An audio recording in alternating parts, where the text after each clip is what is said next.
जय श्री गणेश। नमस्कार, मैं आचार्य संजय द्विवेदी। मेरे समस्त प्रबुद्ध दर्शकों का मेरे चैनल पर हार्दिक स्वागत है। कुंभ राशि का अक्टूबर माह का मासिक राशिफल लेकर आपके सम्मुख उपस्थित हूं। ये मासिक राशिफल आपकी चंद्र राशि पर आधारित है। जिन जातकों का कुंभ लग्न है उनको भी राशिफल अवश्य देखना चाहिए। अक्टूबर माह के प्रारंभ में जो ग्रहों की स्थितियां वो इस प्रकार होंगी। द्वितीय भाव में मीन राशि में गुरुदेव बृहस्पति होंगे। तृतीय भाव में मेष राशि में राहु का गोचर होगा। चतुर्थ भाव में वृषभ राशि में मंगल होंगे तथा यहाँ पर अष्टम भाव में त्रिग्रही योग होगा, जहां पर सूर्य बुध तथा शुक्राचार्य का गोचर होगा।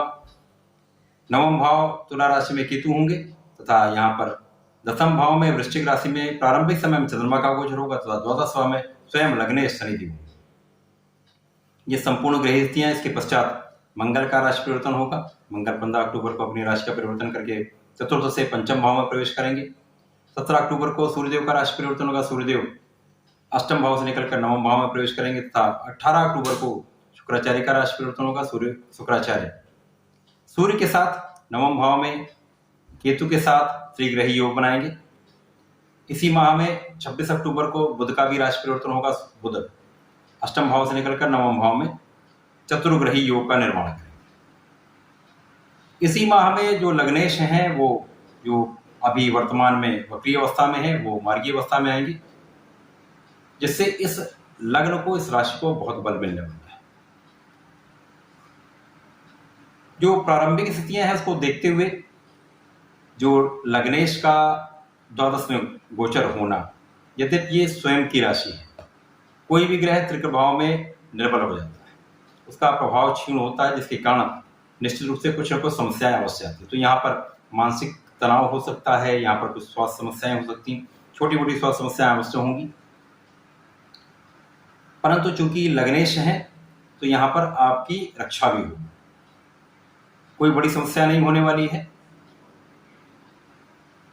यहाँ पर आपका आलस्य अवश्य बढ़ेगा।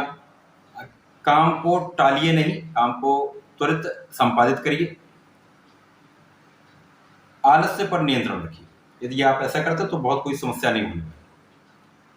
शनिदेव द्वादश में होंगे तो इनकी दृष्टि का प्रभाव गुरुदेव बृहस्पति भी होगा द्वितीय भाव पर, जो आपका ये भाव बहुत प्रबल रहने वाला है। चूंकि स्वयं की राशि में गुरुदेव बृहस्पति धन के स्वामी होकर धन में है, तो धन का भाव बहुत प्रबल होगा। तो प्रबल रूप से धन का लाभ अवश्य मिलेगा, परिवार का सहयोग मिलेगा, पारिवारिक संपत्ति का लाभ मिलेगा। पारिवारिक जन में सदस्यों का बढ़ना निश्चित रूप से तय है। यहाँ पर शनिदेव की दृष्टि का प्रभाव षष्ठम भाव पर होगा, तो यहाँ पर रोग, ऋण, शत्रु, तीनों में वृद्धि होगी। परंतु यहाँ पर एक अच्छाई ये है, स्वयं की राशि में होकर शनिदेव यहाँ पर शत्रुओं का विनाश भी निश्चित करेंगे। आपको यहाँ पर ऋण पर नियंत्रण रखना होगा। शनिदेव की दृष्टि का प्रभाव आपके भाग्य पर है तो भाग्य में वृद्धि करेंगे, परंतु यहाँ पर राहु का प्रभाव भी है, जिसके कारण उस गति से आप भाग्य का लाभ नहीं ले पाएंगे जिससे आपको प्रबलता मिल सके। तो कहीं ना कहीं अवरोध के साथ भाग्य में वृद्धि अवश्य होगी। द्वितीय भाव के स्वामी जो कि लाभ भाव के स्वामी है गुरुदेव बृहस्पति, इस भाव को प्रबल कर रहे हैं। साथ ही साथ आपके शिक्षा का भाव प्रबल हो रहा, आपके ज्ञान का भाव प्रबल होगा, आप विवेकी होंगे, बुद्धिमान होंगे, आपकी वाणी का भाव बहुत प्रबल होगा, आप प्रभावशाली दिखेंगे, प्रभाव आपका बढ़ने वाला है। साथ ही साथ आपका लाभ बहुत बढ़ेगा। शिक्षा से लाभ, संतान से लाभ, शिक्षा संबंधित यदि कार्य करते तो वहां आपको बहुत लाभ मिलने की संभावना है। गुरुदेव बृहस्पति द्वितीय भाव में होकर इनकी दृष्टि का प्रभाव आपके षष्ठम पर होगा, तो जैसे यहाँ पर शत्रुओं का विनाश तय है, साथ ही साथ आप ऋण पर भी नियंत्रण कर पाएंगे, आप अपने रोगों पर भी नियंत्रण कर पाएंगे। अष्टम पर दृष्टि का होना आपकी आयु की रक्षा, आपके अध्यात्म में वृद्धि, आपके ज्ञान में वृद्धि, विशिष्ट ज्ञान आप अवश्य लेंगे, आपकी रुचि बढ़ेगी आध्यात्मिकता में, आप पूजा पाठ में रुचि लेंगे, तो ये बहुत अच्छा भाव रहने वाला है। गुरुदेव का प्रभाव आपके दसम भाव पर भी होगा, तो आपका कार्यक्षेत्र निश्चित रूप से बढ़ने वाला, कार्यक्षेत्र में प्रगति से आपको लाभ अवश्य मिलेगा। तृतीय में राहु का होना पराक्रमेश की राशि में, तो ये आपके पराक्रम को कहीं ना कहीं बाधित करता है, आपके भाग्य को कहीं ना कहीं बाधित करता है। परंतु पराक्रमेश का चतुर्थ में होकर केंद्र में पहुंच जाना, यहाँ पर इसके जो निर्बलता में कमी करेगा, आपके बल को बढ़ाएगा, आपके कार्यक्षेत्र में प्रगति अवश्य होगी, आपके धन भाव में प्रगति होगी, आपको सफलता अवश्य मिलेगी, आपके सुख संपत्ति का भाव प्रबल होगा, आपके ऐश्वर्य में वृद्धि होगी, सुख साधनों का अर्जन आप करेंगे। मंगल चूंकि यहाँ पर जब होंगे तो इनका सीधा प्रभाव आपके सप्तम पर होगा, तो यहाँ पर जीवन साथी से मनमुटाव हो सकता है, साझेदारी में कुछ विवाद हो सकता है, यहाँ पर आपको सावधानी रखनी होगी। परंतु कार्यक्षेत्र में प्रबलता से आपको धन का लाभ अवश्य होगा। यहाँ जो पंचम तथा अष्टम के स्वामी बुध है उनका अष्टम में होना, यद्यप स्वयं की राशि में है तो कहीं ना कहीं कुछ समस्याएं अवश्य देता। तो स्किन से संबंधित कुछ रोग हो सकते हैं, मौसम के रोग हो सकते हैं, जैसा मैंने कहा एलर्जी से संबंधित कुछ रोग हो सकते हैं, यहाँ सावधान आपको रहना होगा। परंतु आपकी वाणी का भाव प्रबल होगा, आपकी धन का भाव प्रबल होगा, क्योंकि यहाँ पर त्रिग्रही योग है। जो सप्तम के स्वामी है उनका भी गोचर अष्टम में है, तो जीवन साथी के स्वास्थ्य में कुछ निर्बलता आ सकती है, यहाँ सावधान रहना होगा। शुक्राचार्य मित्र की राशि में है, नीच भंग हुआ है, तो यहाँ पर अचानक आपको धन का लाभ अवश्य करना। मंगल का राशि परिवर्तन 15 अक्टूबर को चतुर्थ भाव से पंचम भाव में बुध की राशि में हो जाएगा। तो जब ये यहाँ प्रवेश करेंगे तो सीधा संबंध बुध से होगा, अष्टम भाव से होगा, तो यहाँ पर इस प्रभाव में प्रबलता आएगी, तो जो स्वास्थ्य समस्याएं हैं उनसे आप बचेंगे। साथ ही साथ आपका लाभ बढ़ने वाला है। आपके लग्नेश पर दृष्टि के कारण यहाँ पर यद्यपि मंगल शनि का जो संयोग बनता है तो कहीं ना कहीं क्रोध में वृद्धि अवश्य होती है, तो क्रोध पर नियंत्रण रखेंगे तो लाभ अवश्य लेंगे।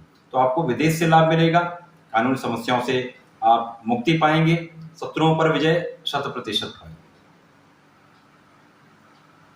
सूर्यदेव का राशि परिवर्तन अष्टम भाव से नवम भाव में हो जाएगा, तो यद्यपि ये नीच राशि में प्रवेश करेंगे, ग्रहण योग में आएंगे, परंतु अगले ही दिन जैसे शुक्राचार्य का राशि परिवर्तन हो जाएगा तो यहाँ पर सूर्य का नीच भंग भी होगा और त्रिग्रही योग जो बनेगा वो आपके भाग्य में प्रबलता है।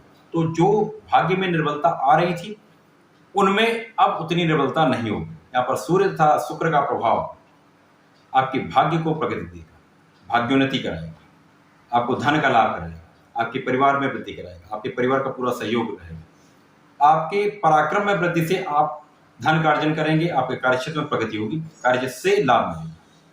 साथ ही साथ क्योंकि शुक्र यहाँ पर सुखेश भी, तो सुखेश का जो कि भाग्येश भी है, भाग्य भाव में पहुंच जाना तो निश्चित रूप से भाग्य में प्रबलता देगा, आपको सुखों का अर्जन कराएगा, यानी आप यहाँ पर सुख भोगेंगे, सुख साधनों का उपभोग भी करेंगे। तो 15 अक्टूबर के पश्चात जीवन में आपके परिवर्तन आएगा, यहाँ से आप लाभ लेना प्रारंभ करेंगे, लाभ की मात्रा आपकी बढ़ेगी। जैसे ही बुध का राशि परिवर्तन हो जाएगा तो बुध नवम भाव में प्रवेश कर जाएंगे। अब यहाँ पर सूर्य भी मित्र हैं, शुक्र भी मित्र हैं, मित्र की राशि में पहुंचेंगे। यद्यपि यहाँ पर राहु का प्रभाव भी होगा, तो यदि इस समय में आप श्री गणपति महाराज की आराधना करते रहते हैं, नित्य उनका श्री शंकरनाशन गणेशोत्तम का पाठ करते रहते हैं, तो आपके बुद्धि का भाव भी प्रबल रहेगा, आपके ज्ञान का भाव भी प्रबल रहेगा, आपके लाभ का भी भाव प्रबल रहने वाला है, बहुत कोई बड़ी समस्या नहीं आएगी। यहाँ पर जो चतुर्ग्रही जो संयोग बन रहा है आपके नवम भाव में, ये निश्चित रूप से भाग्य को प्रखर करेगा, प्रबल करेगा, लाभ देगा। इसी माह में जैसे शनिदेव मार्गी होंगे तो आपके लग्न को भी बल मिलेगा, क्योंकि ये द्वादश से इनका जो मूवमेंट है, जो गमन है, वो आपकी लग्न की तरफ प्रारंभ हो जाएगा, तो आपके लग्न को भी बल मिलेगा, जिससे आपके प्रभाव में वृद्धि, आपके ज्ञान में वृद्धि, आपकी सफलता में वृद्धि अवश्य होगी। तो अक्टूबर माह प्रारंभिक समय में कुछ कम अच्छा परिणाम देने वाला है उसके, परंतु उसके पश्चात 15 अक्टूबर से जैसे ही मंगल, शुक्र तथा सूर्यदेव का राशि परिवर्तन होगा, आपके भाग्य में प्रगति होगी, आपके कार्यों में प्रगति होगी, आप सफलता प्राप्ति अवश्य करेंगे। जैसे मैंने कहा कि आपको इस समय निरंतर श्री गणपति स्तोत्रम का पाठ करना चाहिए, तथा कुंभ राशि के जातकों को, क्योंकि इस समय 7.5 का प्रभाव भी है, प्रत्येक शनिवार को शनिदेव मंदिर में पीपल पेड़ के नीचे चौमुखी सरसों के तेल का दीपक अवश्य प्रज्वलित करना चाहिए, शनिदेव के मंत्र का जाप अवश्य करना चाहिए। यदि ऐसा कर लेते हैं तो निश्चित रूप से बहुत प्रबल रूप से आप धन का लाभ और यहाँ पे कार्यक्षेत्र में प्रगति करेंगे, सफलता प्राप्ति उसकी। तो ऐसा करें, इसका लाभ लें। धन्यवाद, नमस्कार।